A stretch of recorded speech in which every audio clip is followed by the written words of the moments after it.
This meeting is being recorded.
Hello, hello, hello.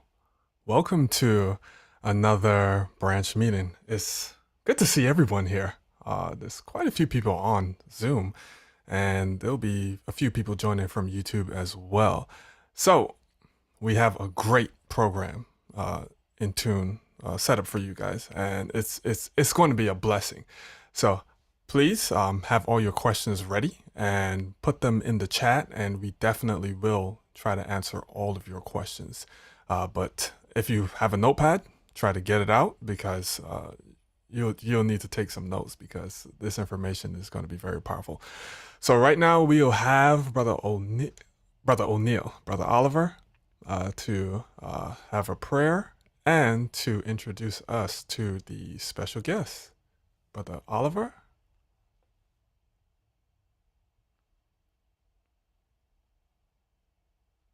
Good night, everyone.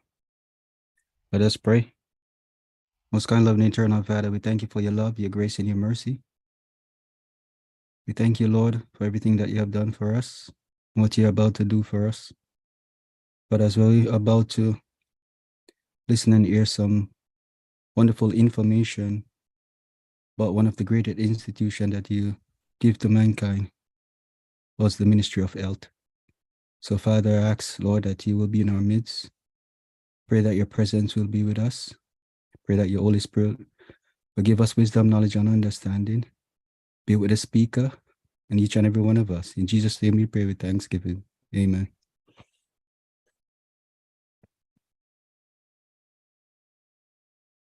Now for our speaker tonight, Dr. Carine Brown. I say she's my big sister. She look out for me, and she also taught me a lot. We do a lot of stuff together in ministry. When it comes to health, wherever she's going, she takes me with her and teach me a lot of stuff. And we collaborate on a lot of things, doing natural stuff and all that. Do health fairs and all these things.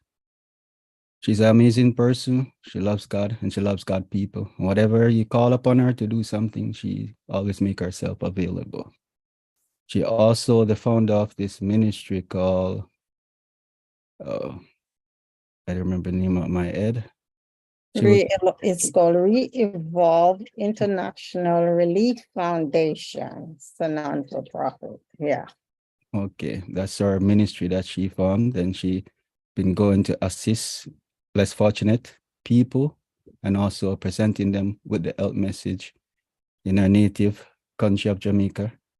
Every year she goes and do health evangelism, health fairs there to help the people there. And she also one of the person that trained some of the members of the Northeastern Conference as medical missionary. So all their programs she does as well to help them. And she also a teacher by profession as well in the sciences. So we have a wealth of information to learn from her today. So give her your undivided attention. So I hand it over to her now.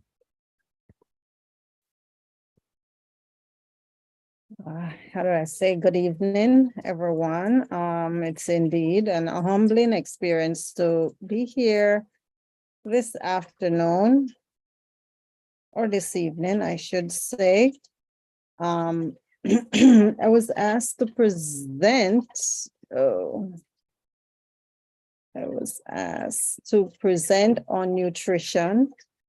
And it seems like nutrition is such a very wide topic. I have been trying to narrow it down as to where do I start, what do I do to make it whole. And I'm gonna give it my best shot. You know, that's what I'm gonna do this evening. Just give it my best shot. It is a very, very wide topic, and sometimes it can be very difficult to present it all in one shot, but I'm gonna try. Okay. This is nutrition. Okay, share. Okay, it's here. I don't know if you guys are seeing this. I hope you are. Are we all seeing this? Yes, we can see it. Okay, so as is stated, nutrition, not sure where the specification needs are. However, I'm gonna try my best to see how much of it I can cover, and then the rest of it will come in the answer. Now, as general as I could get, I'm gonna try to explain the importance of nutrition to our health, well-being, both physically, mentally, and spiritually. And that's basically what I'm going to aim to cover in this presentation. Okay, so O'Neill had already prayed, but I like to really invite the presence of the Lord in just what we will be doing. So I'm just gonna ask you to bear with me to pray once more. Eternal Father and our God, as we come before your holy presence, Lord, I pray that you will speak through me so that as we minister and shed light to your people, what you intend this presentation or this information to be, Lord, you make it just that. In your name we pray. Amen. Okay, so in Genesis 1, verse 27, God created Adam and Eve, and when he created them, he made them perfect. Their traits were powerful. They had perfect traits and character in terms of their physical. Their intellectual power was just perfect in everything. However, they had to perfect their character by their choices. Now, there was a test at all levels, there was a test, and the test of obedience was based on self-indulgence, and the primary indulgence here was food. And that was their test of obedience for faith and obedience, faith, love of God for our first parent. Now, in counsels and diet, it states that if a person cannot conquer appetite, he will have the moral power to gain the victory over every other temptations of Satan. Inasmuch as food is a constant temptation right from birth, appetite is a wonderful training grounds for our kids. And and this is a whole thing that, just need to be delved into. When we talk about appetite, we think about training our children and whoever we come in contact with or come in our presence to abstain or restrain their appetite for food in general.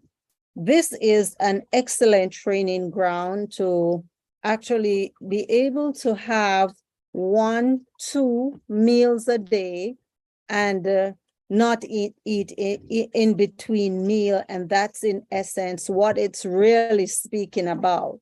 What you eat as well is also very, very, very important. So I'm not going to spend a lot of time on this, but I just want us to bear in mind that there is no other craving that is greater than that of appetite. Appetite is one of the biggest craving that mankind has, that mankind have to deal with. Now, in the first chapter of the Bible, Genesis 1, verse 29 to 30, the chapter of the Bible reveals that both man and animal were created to be strict vegetarian. And I'm just laying it out. The only exception, apparent, was the nursing of an offspring on its mother's breast milk until weaning. And that was the only point where an animal is supposed to feed on another. In other words, man was to exist upon natural food made in heaven by God. And that's something that we ought to bear in mind, that when we're created, God created every single thing that we needed, every single thing in terms of our dietary requirement. Now, when it comes to our appetite, depth, and once the instruction or the blueprint that was laid out or given to mankind was broken, it was the beginning of death for man. And death is mostly from what we eat, what mankind eat. And what we eat is what is killing us. Now, Satan overcame Adam and Eve upon appetite. For through indulgence of appetite, Satan can control our minds and being. And that is very deep. And in some other presentation, we look at how appetite, the control of appetite, or just what we consume, how it's consuming us. The consumption of all the highly processed food, the sugary food, the foods that are benumbing our frontal lobe and causing us to make unhealthy choices. We can look at drinking milk, eating cheese, as innocent as they seem, because that is what we feed our young babies that are on the breast with milk, which milk has substance like cheese that is tantamount to opioids. And it creates an addiction way back from that early age. And therefore, it becomes more and more difficult for our children, and as we go up, to actually eliminate some of these once their diet were inclusive of some of these products at an early age. So for those people having children, childbearing age, it would be a very, very good idea to curtail the appetite of your child from before they are born, which means that the diet that you consume then would have been the ultimate to help them determine or to train their taste bud as to what they should consume. Okay, so what is nutrition? Now, nutrition is the study of nutrients in food, how the body uses them, and the relationship between diet, health, and disease. Now, nutritionists use ideas from molecular biology, biochemistry, and genetics to understand how nutrients affect the human body. Now, nutrients is one of the single most important variable in the sustenance of health. And from any angle that we look at it, whether it's from what we consume as food or what we don't consume, but all of them they both play a very, very critical role, because it is every single disorder or disease that we suffer from, every single solitary one of them can be traced back to nutritional deficiency, of which we'll pay a little bit of an attention to, but in depth, no, we cannot do that. But nutrition is critical. Understanding the needs of your bodies individually and supplying that need is critical, it's crucial, and it is very, very important. One thing that we need to know when it comes to nutrition is that we never, ever get sick from a deficiency. And I'm talking about in today's age, in the 20th century, the 21st century, we don't get deficient from the macronutrients that we consume, such as proteins, fats, and carbohydrates. We actually never in today's day and age is deficient in any of these macronutrients. We have this in an abundance. And one of the big questions that a lot of people might ask is, where do I get my protein from? When you convert or change your diet from what you're accustomed to the blueprint that Christ has laid down for us in the Garden of Eden, where am I going to get my protein from? And this is the single most, or one of the biggest questions that is asked. But what I want to assure you of, when you change from your conventional diet to a plant-based diet, you will never, ever be deficient in protein. That is not what you will be deficient in.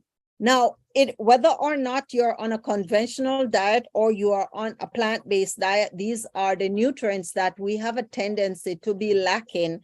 And it is not limited, there is more nutrients, but I did just point out some of the major ones here that we are lacking in, and these nutrients, when we become deficient in them, we get sick. And these are some of the big ones in the micronutrients that we become deficient, and they cause us to be sick.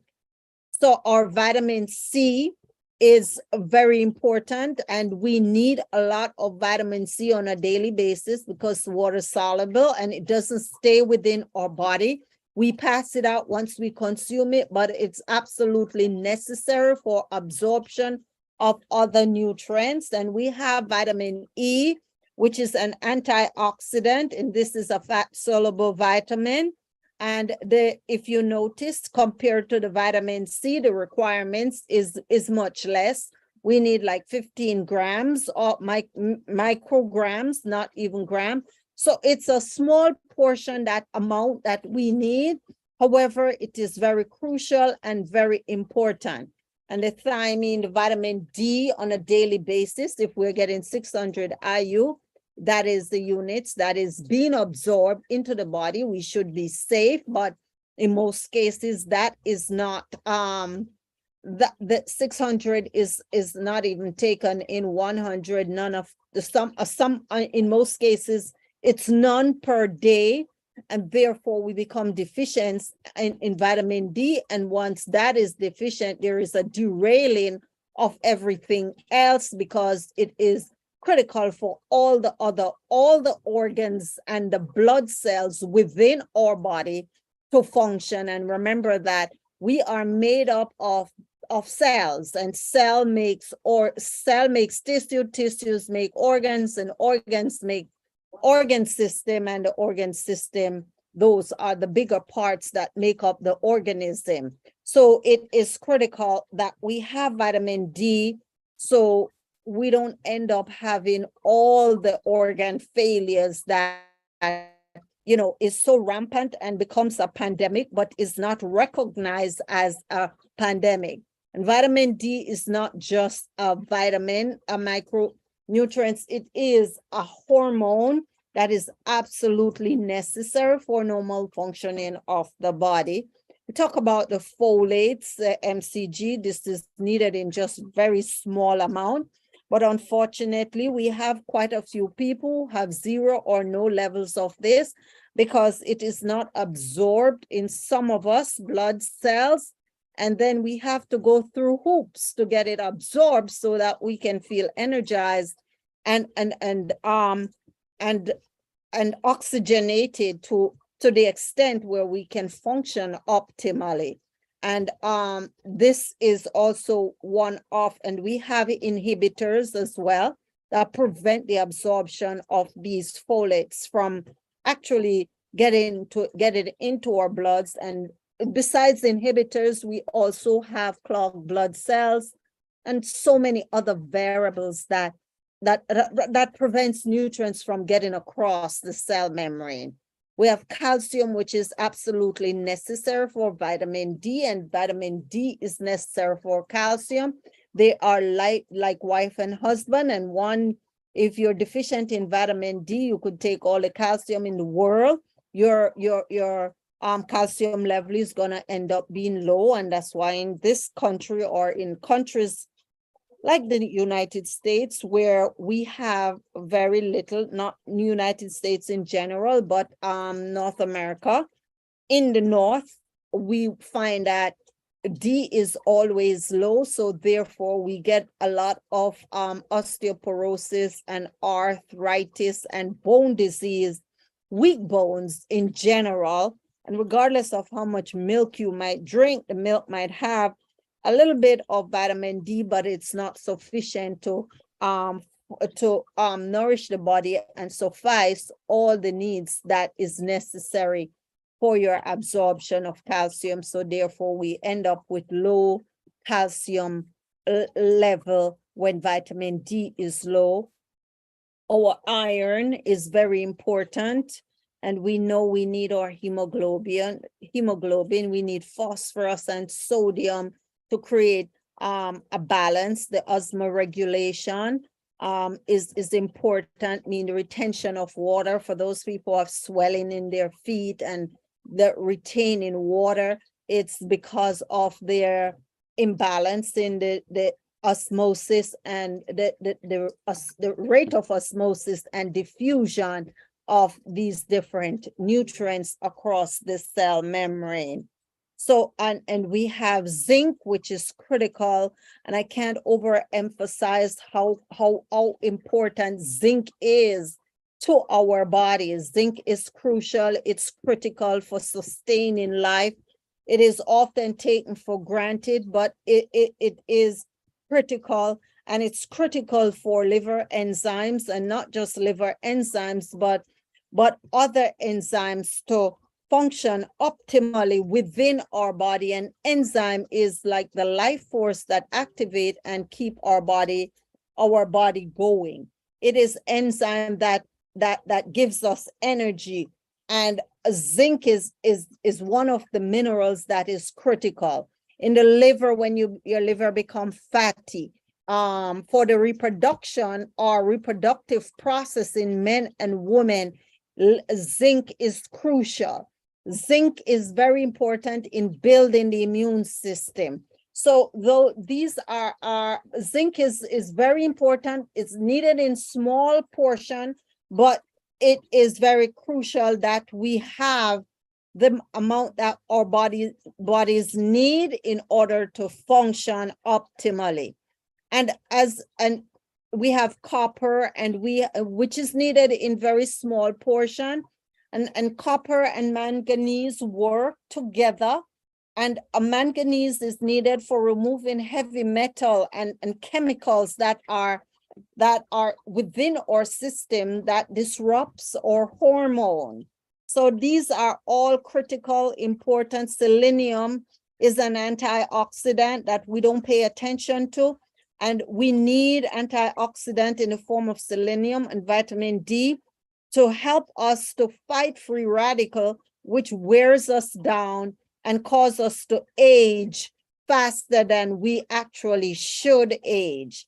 And these are some of the micronutrients, and there is quite a bit more, which it's kind of difficult to go into everything, but I just wanted to give you an idea of your nutritional requirement on a daily basis. So those are some of the nutrients that your body needs. Now, how do we supply all these nutrients? When God created man, his original diet was fruits and nuts. That's all man was given to consume when he was created. And if we think about the statue of Adam, which was like 18 feet tall or taller, and how perfect his structure was, and all that God had given Adam was fruits and nuts to consume, fruits and nuts. And after sin, God gave Adam the herbs of the garden to add to his diet. So God gave our first parent the food he designed that the race should eat. And it was contrary to his plan to have the life of any creature taken. There was to be no death in Eden. The fruits of the trees in the garden was the food man wants, require. And this is all that would take care of the sustenance of man in the Garden of Eden. And this diet would have provided all the necessary nutrients that mankind need. Now, our fruits, our vegetables, they are rich in minerals. And as I said before, we don't get sick. We don't get sick from a deficiency in any of the macronutrients. It's always the micronutrients. When we become hypertensive, it's because our calcium and our magnesium and our potassium are not balanced. Calcium and magnesium, they are alkalizing minerals as well. Calcium, magnesium, potassium, these are alkalizing minerals, and these are necessary for maintaining a balance within our body. And we get these in abundance from consuming fruits and nuts and some of our vegetables as well. Now, our trace minerals. The trace minerals come directly from the soil. And in essence, all our minerals can be found within the soil. And that is why we grow our food in the soil. And when the soil is not rich enough to suffice these minerals, our foods become deficient in these minerals. And therefore, we might eat food that is deficient in these minerals. And thus we become deficient as well, and therefore we get sick. Now, our vitamins are crucial, or A, B's, and C, as I said, and enough protein to build strong bones and teeth. So we get some level of protein from our fruits, vegetables, and nuts. And we get a lot of protein from nuts, consumption of nuts. And sometimes we as people, when we make the transition from from our conventional diet to the blueprint diet, which is a plant-based diet, we find that we overcompensate because we are not fully satiated. And that is all about training our taste buds. The objective is to train the taste buds to the point where you have them under control. And I feel like this is probably one of the biggest problems that we experience. And we overcompensate. And if we're eating nuts, we're eating a whole handful or a bucket or a tub full of nuts. We start eating a whole tub of cashew and we will consume the entire tub because this is where I get my protein from. And you don't necessarily need, and you absolutely don't need all of that protein. And I want to explain to you that the more protein, and it doesn't matter where protein comes from. Protein could come from your nuts. It could come from your grain. You consume brown rice, you're getting at least 8 to 9 grams of protein from it. You consume quinoa, you're getting another 8 to 10 grams of protein from it. And for male, you need about 56 grams of protein on a daily basis. And for female, it's about 46 to 47 grams of protein on a daily basis. And if you're consuming any of all plant-based, you're not missing out on anything. You have your pulse, you have your peas, you have your beans, you have your grains, and you're getting protein. You're eating bread, you're getting protein. You're eating broccoli, you're getting protein. And one might argue that that is not enough to substantiate you. But how much is enough? Because sometimes we overcompensate and we don't necessarily store this protein in our system. And then this protein become uric acid crystal, and they lodge in our joints and they lodge in our system, and they can also mess your kidneys up. And this is what sometimes end up causing kidney stones in the long run. So sometime, and then in the further long run, we will end up getting gout. And that is why in developed countries, you have more people having bone problems as well, because the more protein you consume, the more you leach calcium out of your bones. And you leach in the calcium, meaning that you're losing calcium, because protein literally leaches calcium. So it is very critical that we have a balance in what we consume. That balance is so important. We were given a 100% plant-based diet by God when he created us. And that 100% plant-based diet did not include any animal product or any byproduct of animal, which means that the butter that comes from the milk and the cheese that is made from the milk and all the other products, the yogurt, which gives you probiotics, all of those foods or those things that are byproduct of animal, they are not necessary. We don't need them in our diet. We can sustain ourselves in any part of the world that you exist. Anywhere in the world you go, you can be sustained on a plant-based diet 100%, regardless of what we might think, okay? And we have new food in any part of the world that we go to meet the nutritional requirement of mankind.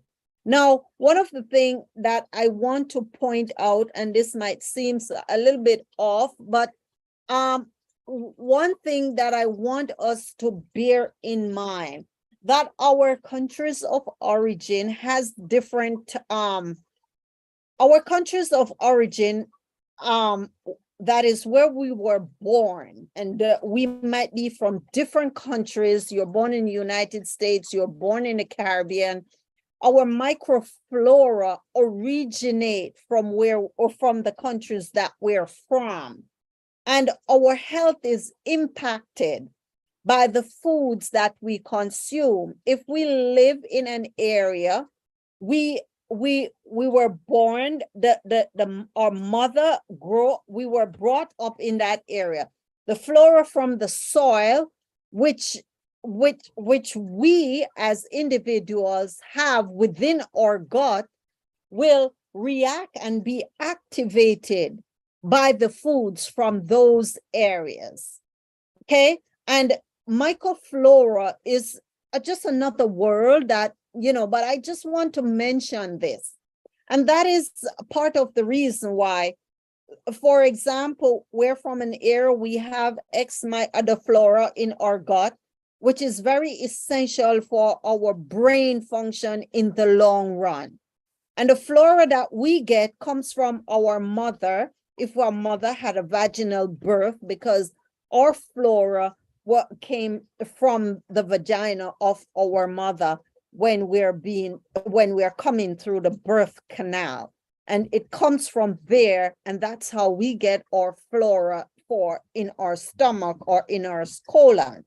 Now, when we move to a different country, we disrupt the flora that we originally have in our system. They're not all lost, they're still there. And I know it seems off track, but it disrupts your level of absorption. The rate at which you absorb, even if you're living in your country and your food source is solely imported from somewhere else. It disrupts the normal functioning of your flora. And when that is disrupted, then you end up having a digestive issue. So digestive issue comes into play when your microflora is disrupted. Now you become constipated, you become bloated. Okay, so you're living in North America, the food that you eat while you're here might pay off for you, or it might be more beneficial. The foods that are available. So we have foods that like kale, we have collard greens, we have spinach, we have all these foods that are grown in our immediate environment, and some of them is not. And then the edible wilds are also a great source of nutrients. Those edible wild plants that are out there that we don't pay attention to, they are loaded with nutrients, and they are probably our best option. Just to harvest them, clean them up, and make them your meal. And those are some of our best options because they grow right in our backyards. Now, those will help you have a better digestive, a better digestive tract, a better functioning, more optimal functioning for better absorption of nutrients. And I pause to say that because I feel like that is one of the variables that impact our health to a great extent when it comes to nutrition. Now, it doesn't just impact our physical health, but it impacts our spiritual and our emotional health, because the level at which our flora function can affect our physical, our mental, and our emotional output. So it's something that we need to really look at to a greater depth in order to understand it fully. But that is part and part for what reason when you visit another country and you consume all these foods and you don't feel right.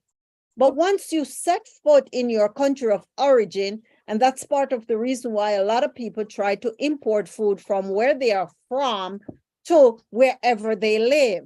But it's never, ever the same. When you go back to your country, you consume that food, you feel more life force from consuming the food that you have there. And that is very important for us to understand. You live in a country, the temperature is different, the climate is different. You benefit better from consuming what is available. And within this nutrition presentation, I want to address nutritional deficiency because it is one of the single most important reason why we have so many diseases that cannot or will not go away. Our hypertension, our diabetes, our Alzheimer's, all the disease that we have can be traced back to some form of nutritional deficiency, which is plaguing us wherever we live, because these lifestyle diseases are not localized, they are international. And the nutritional deficiency occur when the body doesn't absorb or get enough nutrients from the food that we consume that is necessary for us for us to sustain life in an optimal way. Now, these problems can come about, or they can represent themselves in the form of digestive problems, skin disorders, stunted or defective bone growth, and dementia. And these are just some of the ways that it manifests itself in us as mankind. Now, vitamin A help with vision, and everybody knows that. Eat your carrots, it's going to help. B complex is critical, and a lot of people are deficient in Bs, Bs in general, and the B complex is a wide combination that we don't think about, which helps in energy production and the formation of red blood cells. So sometimes it becomes necessary to supplement, and based on the cultivation and the mass production of the foods that we're consuming, and in order to sustain shelf life, most of our vitamins and minerals are processed out of our foods. Or if they're not processed, the soil is so depleted, there is little or none in some of the foods that we're consuming. And if we don't do something or take it in our hands and do something, and doing something means that we ought to supplement or find sources that is grown in areas that is rich in these nutrients, and you could tell the difference once you consume the food, because the life force is very different. And there are different ways of preparing food. If you're trying to eat food for iron, you want to make sure you're cooking it, because a lot of the times the iron is not absorbed, or you get more iron out of any green leafy vegetable when you cook it.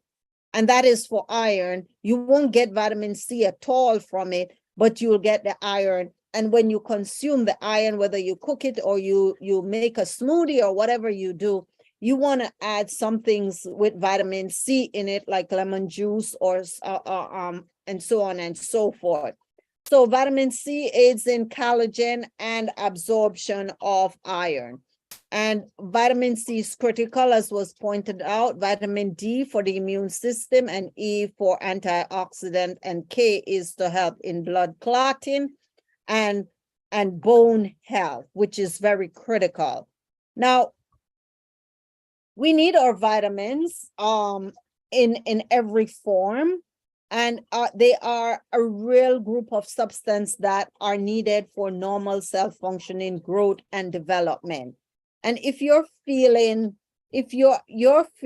tardy, you don't feel like you can go, your body is zapped of energy, you wake up in the morning, you don't have any go, it means that something is wrong. And I can't say what is wrong, but 9 out of 10 cases, it might be related to what you're putting in your diet, your nutrition.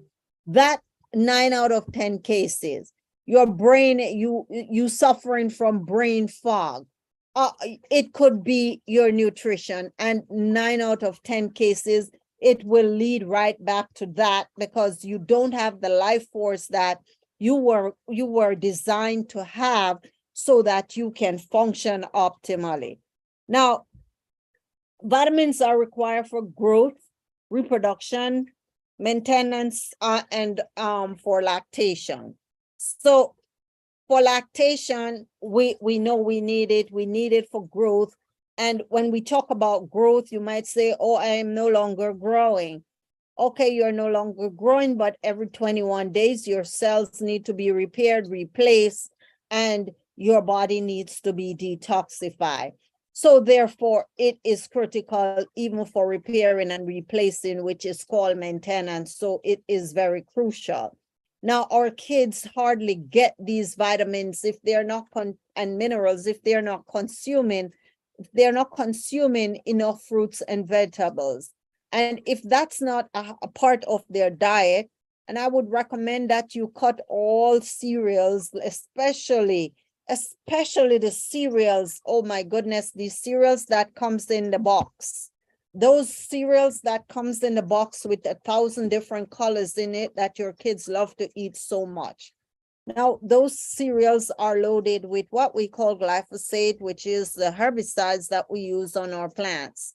And those cereals, they are sweet. They give them a lot of energy to go, but it crashes them later on in the morning. And then they're feeding at the top of the food chain, so they're magnifying that in their system, and that is not helping. The mineral level in it is extremely low. So it is crucial that you avoid using too much of that as breakfast material. I know it's quick and easy. They love it, but it's not the best option for your children because the way it's processed, the FDA required that you get 200, a safe parts per million for glyphosate in our cereal is like 200.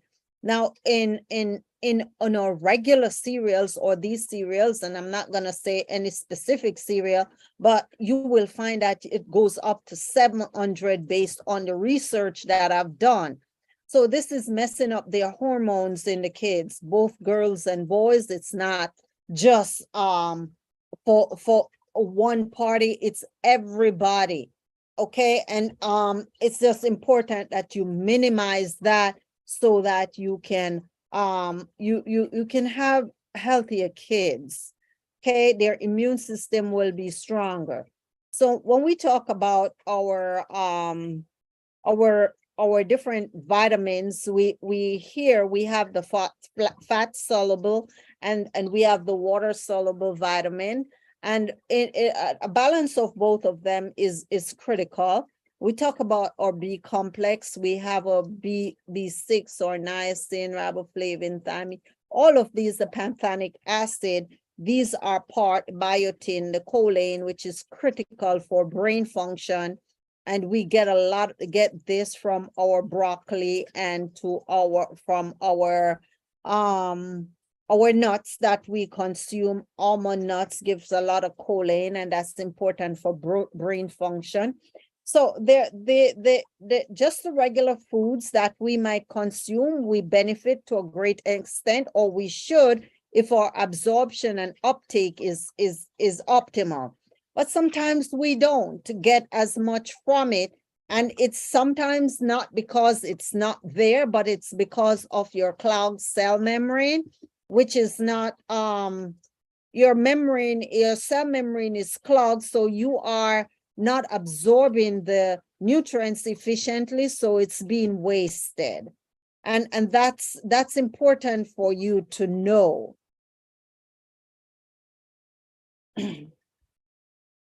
Okay, so we look at our fat soluble vitamin. I need somebody to okay.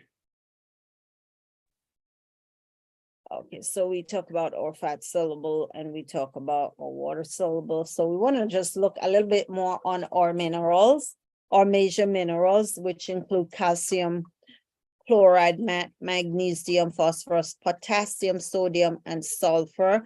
And we have the traces, which is crucial, very important for normal functioning. And we can establish here that our minerals are necessary for normal metabolism.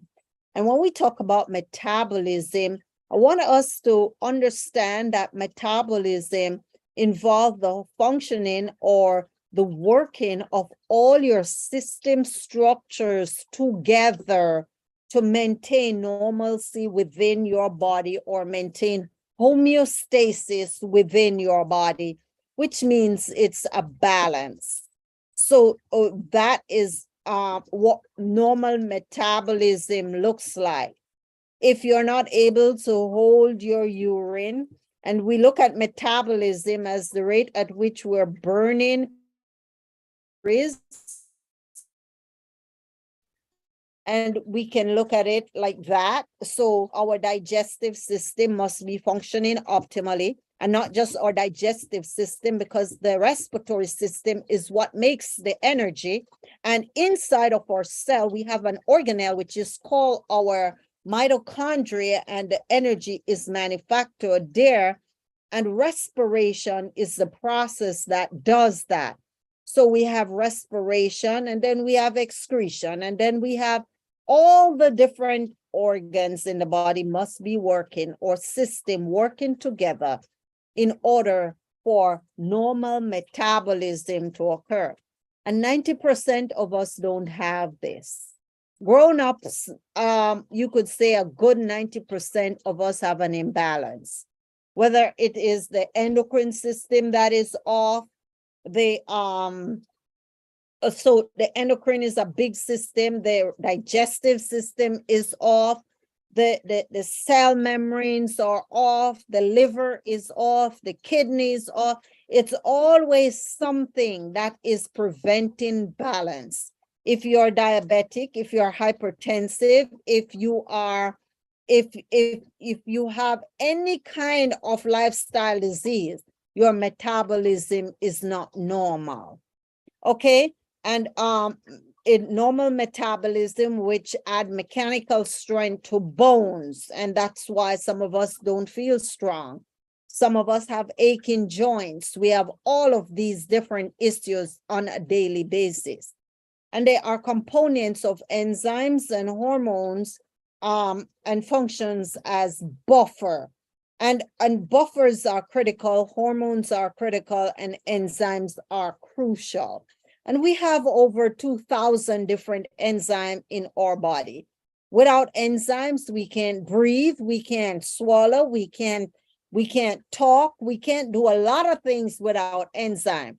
We don't access nutrients. The rate at which we burn energy is non-existent. We're not able to make hormones, and we are not able to create a balance within our system. So it is critical, and minerals is the key that helps this. When we're deficient in calcium and magnesium, we have indigestion. Our digestive system don't work properly. And these are nutrients that are necessary for regular functioning. Okay, it regulates the balance and movement of fluid in and out of the cell. We talk about osmoregulation. Trace minerals are critical as well. And the balance, as we mentioned earlier, we talk about the osmoregulation, which is what regulate the amount of liquid that we have within our body. So that regulation of liquids is critical, and the salt content of our body plays a critical role. Now here I have the general mineral interaction wheel. And if you look at this, you will notice that none of the minerals, whether it's macro or micro minerals, trace minerals, they function not in isolation. They need something in order for them to function efficiently. So if we are going to use zinc, we need iron. And we also need manganese, we need okay, so you just got to follow copper in order for zinc and iron to, in order for you to efficiently utilize iron, you need zinc, you need copper, and you need molybdenum.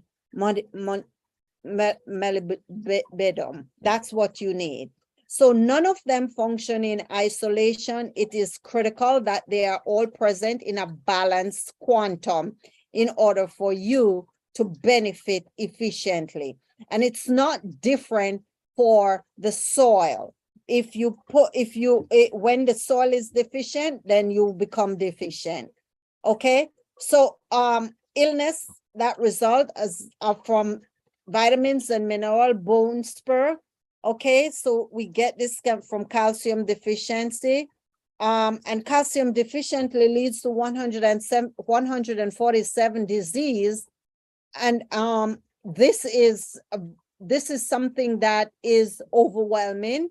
And these are not things that you might know on a regular, but it is a big problem, especially in this part of the world. We have calcium deposits, as I mentioned earlier. When there is no the deposits of calcium or the utilization of calcium is almost non-existent. And then we have cancer. You can prevent cancer with when we take 1,000 milligrams of vitamin C. We need vitamin C on a daily basis, selenium, vitamin E, and beta carotene. All of these, we can take them as additional supplement. Now, if you live in North America, I'll recommend that you take at least 10,000 IU of vitamin D on during the winter months, the actual winter months. Cramps and twitches, calcium deficiency, magnesium is also critical. So when you take magnesium, it is just always important that you take calcium with it, because they kind of work together in order to maintain that normalcy. We have chromium, which is important. Most of our processed food, like our whites, our white flour, or flour in general, the chromium is processed out. Normally we shouldn't eat starch, and we are our insulin level shoots up because it should be slow releasing in our bread. And I'm talking about starch in the form of dough. So in our bread, in our pizza, or whatever we eat, our starch in our dumplings, whatever it is, when we consume starch, it should flour in that form, it should not shoot our insulin level up and cause us to fall asleep after we eat. If you eat anything, it causes that, you need to stop eating it. Now, chromium and vanadium is critical in order to control our diabetes. And we get a lot of chromium. We should get chromium from our high fiber food, like our brown rice or whole wheat flour. And vanadium, we get a lot of that from our bitter melon. If you consume those the starch with something like bitter melon, you'll get a lot of vanadium or your cercity. Yeah, so minerals is also important to prevent blindness and kidney failure, cardiovascular disease, and so on and so forth. Gray hair, copper deficiency is one of the primary or leading cause of us getting so much gray hair at an early age. We have hypertension. Okay. And I want to share some of these recipes that are plant-based, and these are all raw. I gravitate towards eating raw food. I advocate for raw, eating things like hummus, that is 100% raw. And I know from experience, and I'm saying this because I literally consume raw food for extended period of time, and I know the benefits of it. And making some raw recipes is the ultimate. It makes a difference in our life. It gives us that life force that you yearn for. And we have things like almond hummus. We have vegan spread, or, you can make your own butter, smoothies. And these are for our almond hummus. This is a protein dish which is loaded. You get all your protein requirement, and if you don't mind sharp, you get a lot of starch and other vitamins and minerals from it. And you can benefit greatly from making stuff like these on your own, because you make them with a lot more love. You make smoothies, and smoothies are also a complete meal. I can have one smoothie in the morning, as my breakfast, and that will last me for the entire day. And if you look at an average smoothie that I consume in the morning, it would have all of these ingredients: blueberries, raspberry, pomegranate juice, spinach, and I hardly put spinach, chia, or flaxseed. You have sesame, pumpkin, and nuts, whatever nuts I feel like putting. I would put some maca in there and Irish moss, and I blend them all together. And that's going to be my breakfast, lunch, and sometimes my dinner. And I'll drink water all day, and that supplies all the needs that I have. Okay, so we can do sprouted raw vegan bagels, and that will supply. This is a snack, or you could make this into your breakfast as well with your almond hummus, and that can be that. This is a whole meal, because if you notice the vegan bagel, and this is absolutely raw, and if you're going to make this, it's going to be in a dehydrator.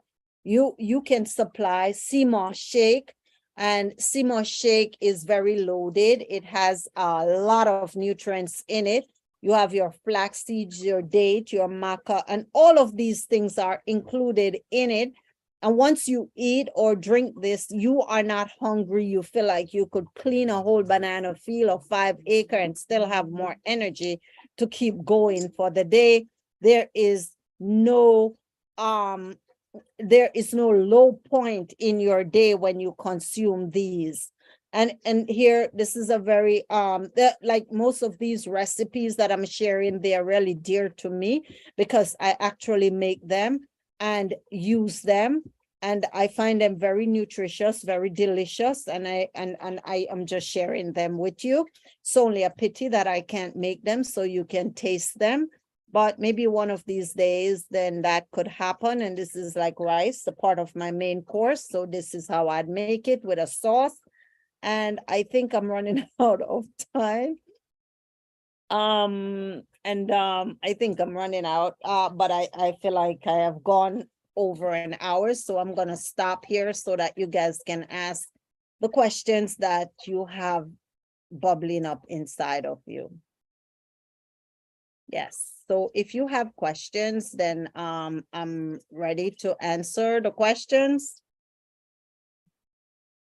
Yes, if you have questions now, you can put them in the chat. Also, if you're on YouTube, you can also put the questions you have in the chat.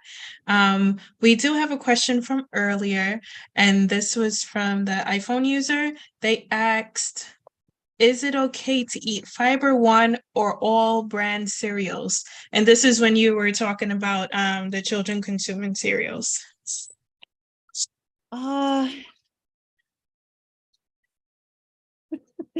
Okay. Okay, I don't subscribe, and I'm going to answer you straight up. Like, I feel personally, I don't subscribe to a lot of the cereals that are made or manufactured. If I'm going to do any kind of cereal, I would rather, kind of make it myself. I really don't subscribe to it, but Fiber-One or brand cereals, if you read the ingredients, I'm sure they are highly fortified, but I think you could, do better. The material that makes it is what I am interested in, because a lot of it, it just bothers me when people are consuming things that they would consider to be healthy. And I am not just saying not to consume it, but then minimize your intake of it and try to move away from consuming, these cereals in the box. Yeah, you could make your own granola, your own cereal, and you could use they do have wholesome glyphosate free oats that you could use. That is something that really bothers me, because I watch how it impact the hormones of people when I just walk around, and I'm not talking specific, and then people who I meet with, my clients, and in terms of my personal experience with people, I realize that a lot of what we're eating, and if I know something, I'm going to say straight up, this is not good for you, stop eating it. And there's 1,001 different things to eat for cereal. The fiber is good in the cereal, but in the essence, what it's doing is destroying your microflora because of the amount of chemicals that is present in it. Okay, we have another question from Carine. She says, trying to convert to 2 meals per day. I stop eating at 3 or 4 p.m. I have a tea or juice drink 1 hour prior to bed for sleep. Is that all right, or does the liquids mess with my digestion? Thank you. Okay, if you're trying to convert to 2 meals a day, 2 meals a day. Okay, so you made the switch and you have a cup of tea 1 hour prior to bedtime. I don't think that's such a bad step to take. That sounds like a pretty good step to take. A cup of tea before bed is, I don't think if you eat 3, I'm not sure what time you go to bed, if it's 10, 9, 7. But I feel like that's a impressive move that you have made. And I think that the gap there is pretty good. It's not going to mess up your digestive process now. I don't think so. I just don't know what your general intake of water for the entire day is in terms of your body weight, but what you asked right there, no, it should not. Yeah. Okay, we have another question. It says, I was told by a naturopath I was malnutrition due to the fact I was not digesting or absorbing my food well. Could you explain how that happens, please? Okay, so that is very well a fact for a lot of people, and that's a very good question. A lot of people who make the transition because they're not consuming, and in part, as I went through the presentation, we talk about our cell membrane being clogged. A clogged cell membrane have a serious impact on our rate of absorption because the cell is the functional unit within our body, and within our cells, that is where every single thing occurs. That is where our energy, that is where our life force is. So all of that is found inside of our cells. So our DNA, all the things are found in our cells. Now, if the cell membrane, which has several layers, which is very fatty, is clogged by mucus, because remember, in our small intestine, that's where the absorption occurs. And if it doesn't, there is difficulty for nutrients. Say, for example, your body is full of mucus, and that's one thing. High levels of mucus within the body can implicate how much absorption occurs. Now, some nutrients require energy to go into the system, and some don't. Some will just diffuse across the membrane just like that. So because some nutrients are able to diffuse, those will go much easier, but some of them require energy for transport. And this is what happened. Sometimes you don't digest all the nutrients that you consume because your body is not simply capable of absorbing it. So therefore, some of those nutrients, like your gluten, that might just slide across when your cell membrane opens up, because there's a point where it opens up on one end and it zaps up the nutrients when the molecules are too small and open up on the other end. And all of that get into your system and it creates problem. Okay, some of the nutrients will never get in, like insulin will sometimes have difficulty going into your cell membrane, which is preventing you from having normal blood sugar, and you're read and interpreted as a predisposed, or your A1C is constantly high. This is what is happening. So it is really a malfunction. It is a malfunction. And if you take some time out and just detoxify your body and clean your cell membrane effectively, then the issue which will go away. All right. So we do have another question. It says, how do one get their white blood cell to a normal level? Thank you. Wow. And okay, normal is relative. I would love to know what normal is, if normal means it's too high or normal means it's too low. Now, if your white blood cell is too low, it means that you need, and if it's too high, you still need to work on your immune system. And then I would need a little bit more detail in order to give you the information, or to effectively answer that question to your specification. But it's working on the immune system. We have to find out where the imbalance is, what is causing it.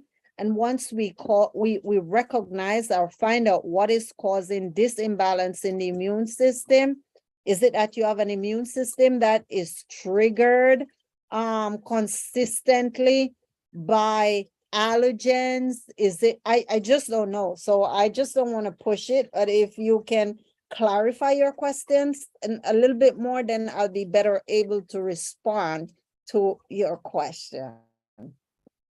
Okay, we have a hand up, so we'll take that hand and then we'll go back to the questions in the chat. So Princess Rihami, you can unmute.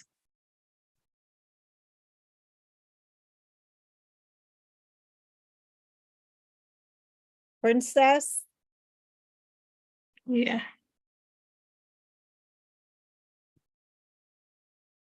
Okay. Okay. So I'll go back to the questions in the chat. We have a question that says, what do you recommend for someone with mostly soft, mushy stools and sometimes smelly gas? Okay, so that is flatulence, and the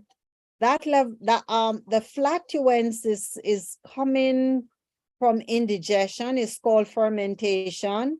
I don't know what your diet looks like. I don't know if you're on a plant-based diet and you're experiencing that.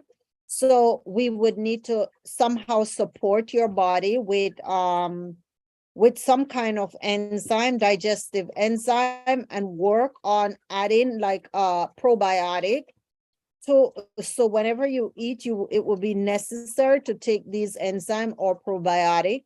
Or I would recommend that you go on a raw diet, and I can guarantee you that all the enzymes that you will need will be present in the food. And I can rest assured that you won't have that level of flatulence and smelly farts. It will definitely make a big difference. And that's the best option. And then you can transit from the raw diet to but and support your do half and half a raw. So every time you eat, you would need a good heaping of vegetables that is not cooked, and whatever you're eating, and it will balance it out. Because when we cook food, what it does is destroy enzymes in the food, and then our body and that creates body. Yes. Okay, we see the hand again. Princess, can you unmute?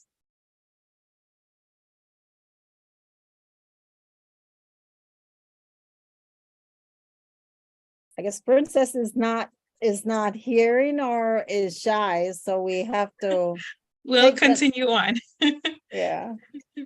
Another question we have is, the doctor told me that the scar tissue from a previous surgery is attacking my small intestines and sometimes causes blockage, and have suggested a low fiber diet. What is the best way to ensure the small intestines is absorbing all the nutrients being consumed? One of the first thing that I recommend, and I keep saying, I would do a deep cleaning of the system. And once you clean and scour, and this is like a 30-day cleaning, and for example, for you, it would be a long-term, maybe 15 days of juicing, and high seas, which is going to result in, a great level of chelation and healing of the small intestine without the fiber. I mean, nutrients are added to our body in quantums when we juice.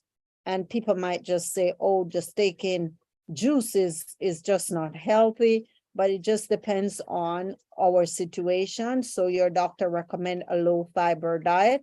We'll also need to add a probiotic, but we can do a step-by-step and clean the entire system and then slowly reintroduce some of the fiber and then the probiotics and build back our system so that you are better able to absorb your nutrients from the food that you literally consume. Yeah. Next question is, I suffer from itchy ears. It used to pain, I guess it used to give her pain, but I used golden seal and olive oil, and that stopped the itchy remain. So I guess Okay. more of a statement than a question. Oh, I guess so. Yes. Okay, the next one is there anything wrong with raising children on a raw diet? It just depends on the kids. Some of them might enjoy it. But I personally don't see anything if they're not pushing back. I am in for it because the life force from raw is tremendous, and I know from experience. And if a kid was not exposed to consuming a lot of cooked food, I just know, guarantee they're going to have greater life force. Their lifespan would be better. They're not going to get sick as much as, people who degrade their immune system and break, just overwork their system to digest food that we cook the daylight out of. So I don't see anything wrong with it. Okay, the next one is how to increase my calcium absorption. I am vegan. The MD would like me to get chemical prescription to decrease my osteoporosis. What would be the best way to improve my condition? The best way to improve your condition of so to increase calcium absorption, the best way is to go out and get a sun bath, because your vitamin D is literally low. And if you have low vitamin D, your calcium level is going to be low. So they walk together, so absorption of calcium comes, is we need vitamin D for calcium to be absorbed, and in order for calcium to utilize, in order for us to utilize calcium, in order for the body to utilize vitamin D, we need calcium. So I would just recommend that you go outside, or if you're living in a country where there is no sunshine, you probably want to go somewhere. If the sun comes out, it's spring, it's coming out a little bit more, go outside in a shorts and just get a sun bath. Just back and front, lay down like you're on the beach and get a sun bath. That's what I recommend. Yes. I see that Princess has unmuted their mic, so you could go ahead with your question. Thank you. I was trying real hard. Okay, thank you. I love the subject of nutrition. Okay, so I'm vegan.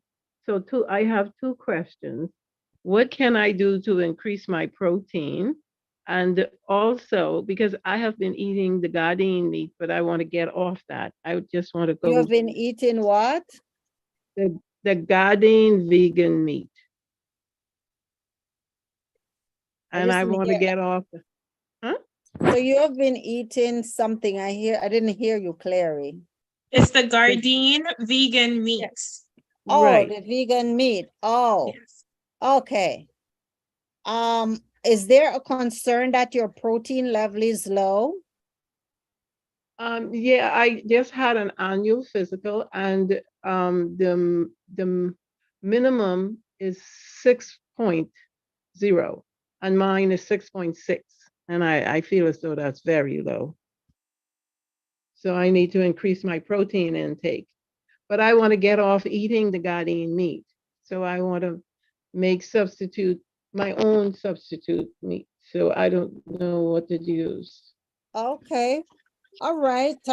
There is just so much. I'm just like trying to figure where to start, you know, because every single thing that I can think of has so much. You could eat spinach and you will be getting protein. Broccoli, you'll be getting protein.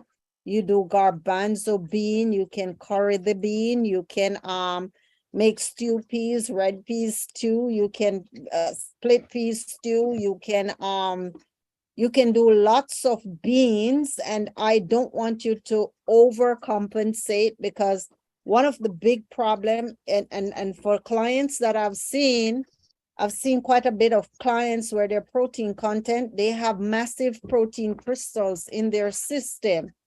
And these crystals, they are pronounced, and they end up clogging and affecting the kidney in the long run.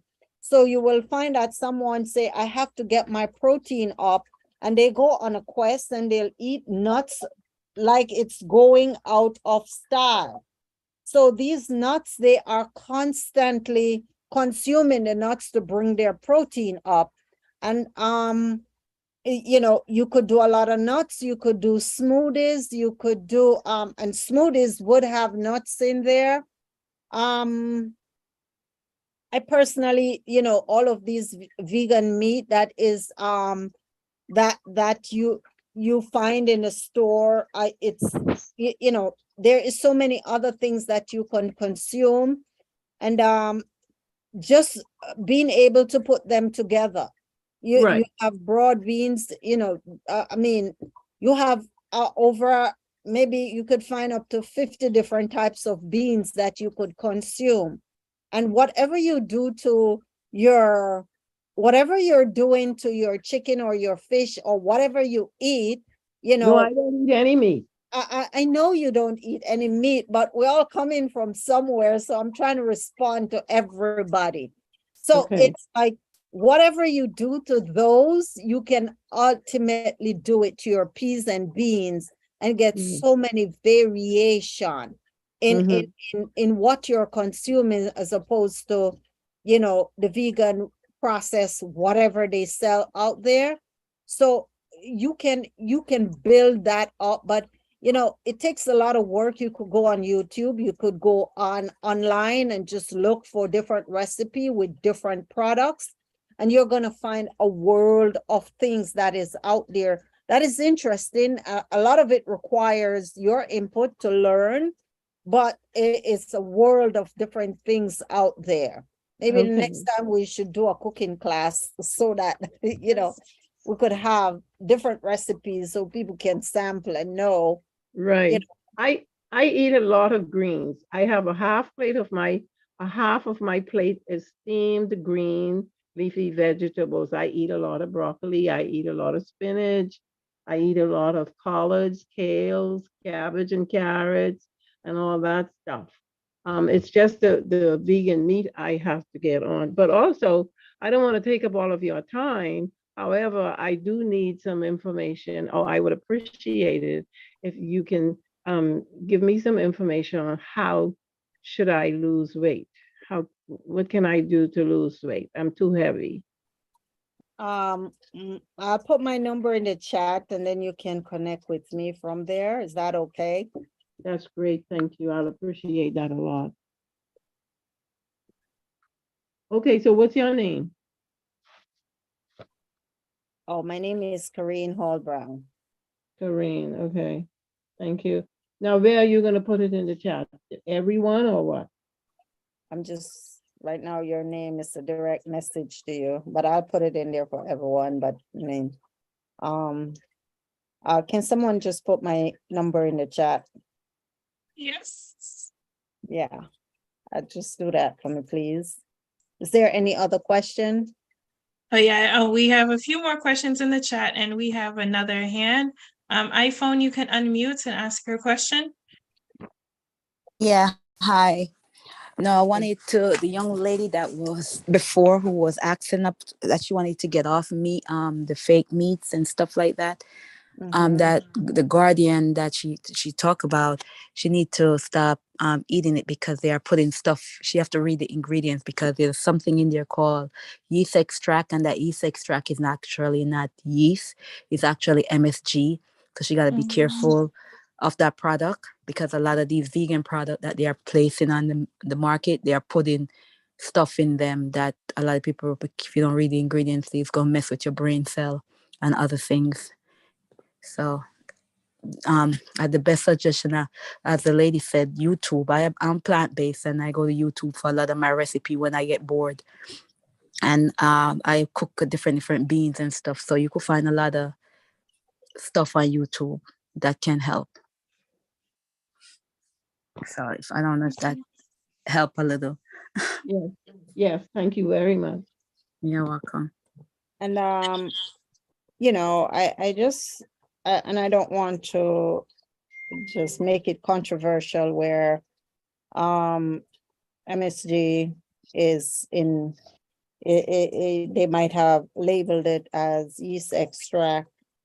And I just want to, you know what, I'll just leave it at that. That's a whole nother presentation. I just don't want to no, it's gotta, yeah, I'll just leave it that way for now. Yeah. Any other question? But let me ask you this. Would you suggest making, for instance, a bean burger to in place of the Gardein, making like kidney beans and lentils or whatever, lentil burgers or something like that? Oh yeah, they can make burger, they can make loaf, they can make so many other options of things, even tofu. I mean, we have you have heard that tofu in its purest form is demonized, but um I want to take that back because people demonize tofu and they claim that the estrogen level is this and it's that and it's going to denature male, and people have it in all different form, but this is a plant-based product, and we have what we call ginseng in tofu, and if we consume enough of it, it has a factor in it that helps in the prevention of cancer cells from growing within our body. However, the meat industry has demonized tofu to a certain extent that people run away from it. Tofu is pretty cheap and there's a lot of versatility to it. You could do several different things with it. In its purest form, I would definitely recommend that to people, and it is not something that we consider to be bad. I don't think it is a bad product. However, when we take tofu and we process it to a certain extent, then that is something different. But I would recommend consuming tofu. Okay. Well, we have a few more questions in the chat, and we're gonna just take these last few questions and then we're gonna close it out for the night. We have the Galaxy S10. They ask, what is the cause of sudden tingling, needle feeling in the tip of fingers? Oh,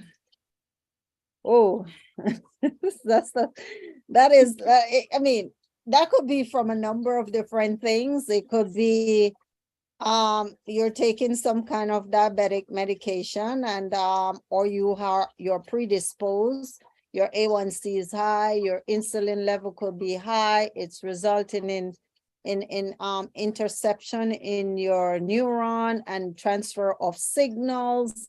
It could be so many different variables.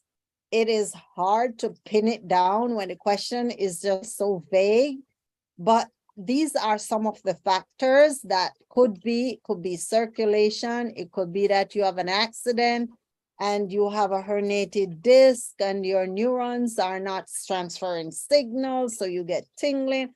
I don't know. It's hard to tell with just that amount of information. So I would need to really speak to this person in order to be able to fully understand your case to answer your question in an effective way. Thank you. The next question was, can you please recommend a good probiotic brand? I would say you look for a probiotic, and I'm not gonna just point out one in general, but look for one with about 150 billion, up to 150 to 200 billion. With the chemical invasion of our body, we need to take a high dose, so 150 billion to 200 billion.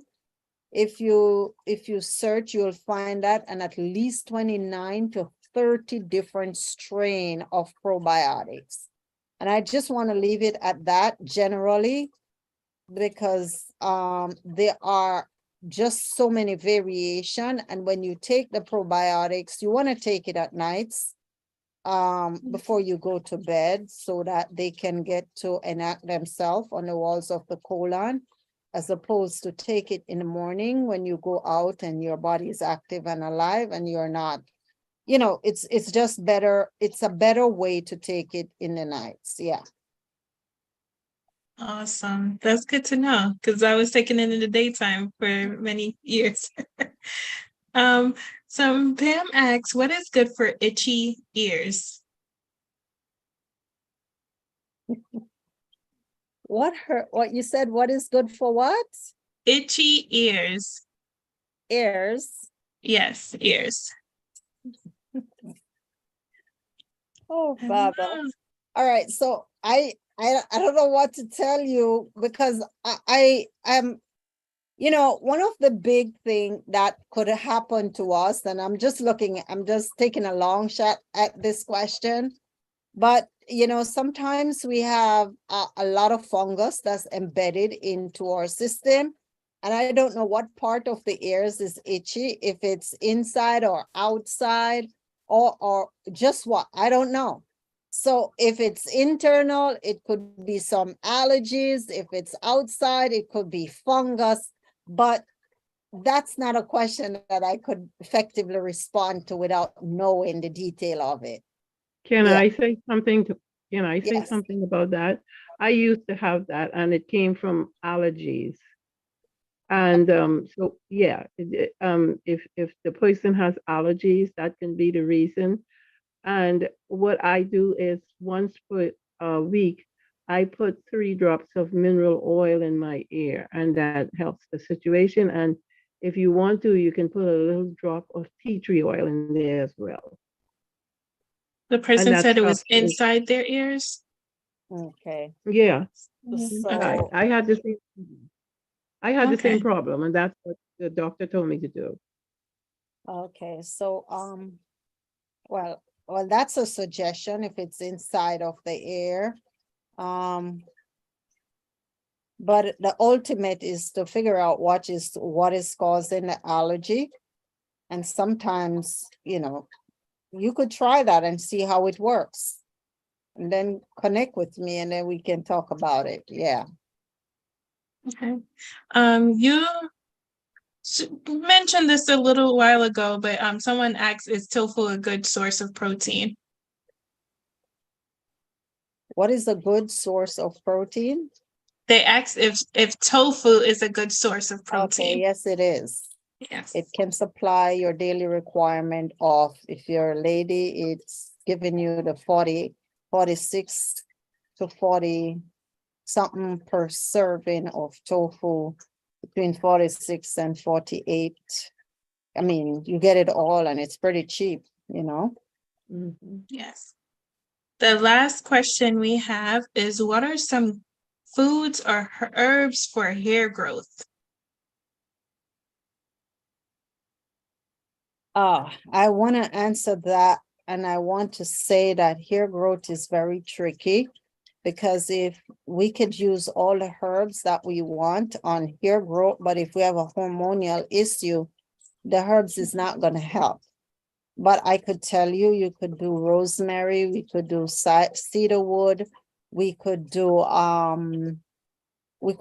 those, and we can take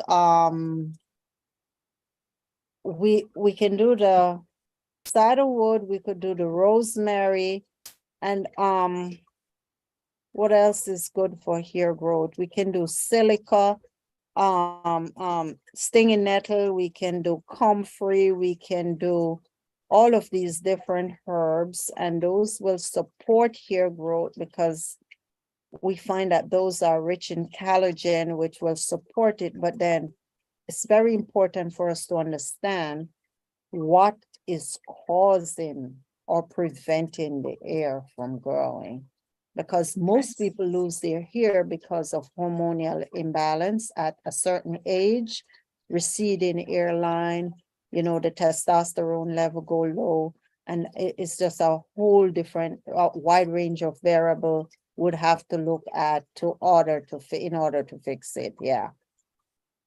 Okay.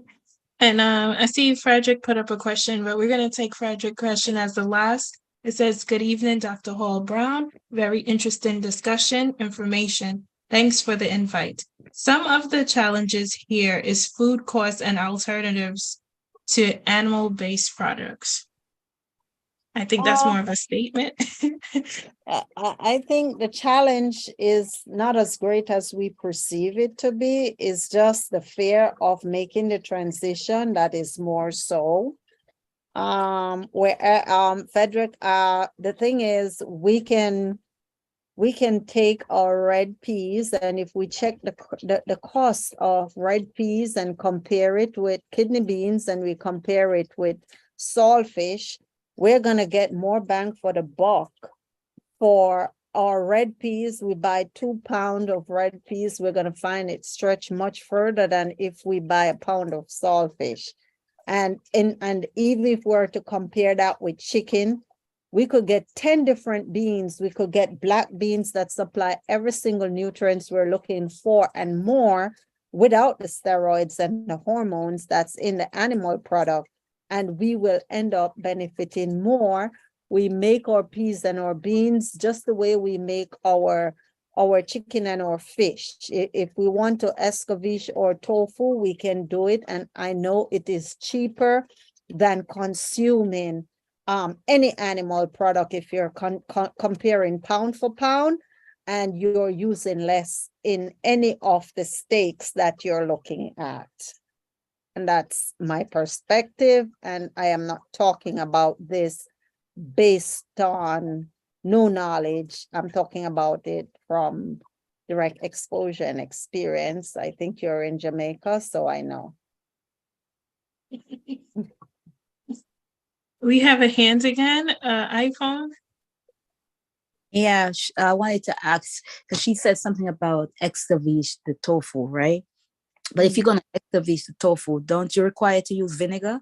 Absolutely not. You could use lemon juice. So that's to be clarified, because us knowing extravish, we know it's as vinegar to place on it. So that's why I asked a question to me. No, you could use lemon juice. You put the lemon juice just like you do whatever you do. You cut up your vegetables and your onions and you saute them, and then you just put the lemon juice after you turn off the stove, and you just pour it on your thing, and that's it.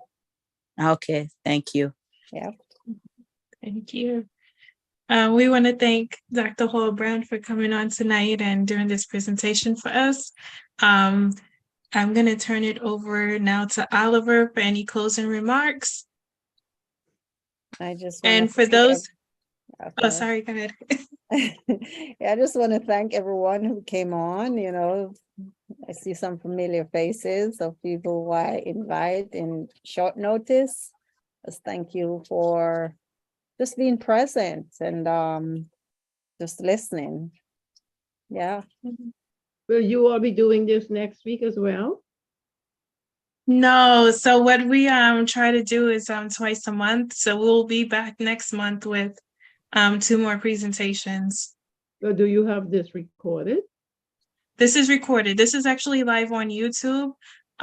There's not a WhatsApp group, but there are flyers in different WhatsApp groups. You can follow us on our Facebook page at Branch Mission, and we have YouTube, and all the videos that we've done over the last few months are posted in our YouTube page, on our YouTube channel under live videos. Thank you.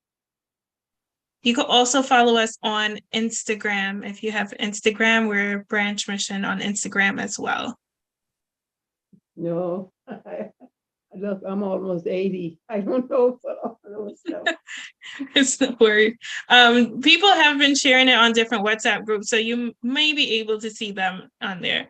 The YouTube is also the Branch Mission on YouTube, or Branch Mission on YouTube. Yeah, I wrote it down. I'll go on and look. Trust me, I'll go on and look. I love this presentation. I didn't get all of it because, you know, people call me. I'm gonna put the YouTube in the chat. And I'm gonna turn it over to Oliver for any last remarks. Truly, it's a blessing. It was a lot of information. I want to thank Dr. Brown for sharing those information, and it's really important that we know these things and we practice these things, and it helps us to live healthy life. I've been doing plant-based for over 20 years, and from last November made 20 years, and it's been a blessing to me. Person that I have animal food diet. So when the transition came, I prayed to God and I asked God, you got to teach me how to prepare these dishes. And more I'm learning how to prepare plant-based meals, raw and cook as well. So it's something that we can do, and it's doable. As she says in our presentation, no matter where you are in the world, you can do plant-based. Some simple recipe with the coconut, you can do a lot of stuff with it. So you just have to pray to God and ask him to teach you how to use what you have in your immediate surrounding. I pray that this information was a blessing to all of you. We hope to see you again in our next presentation. And Dr. Brown will be coming back again because she needs to share something about the environment. What is in our environment, like the toxicity in our environment. You'll hear her again. So thank you all for joining.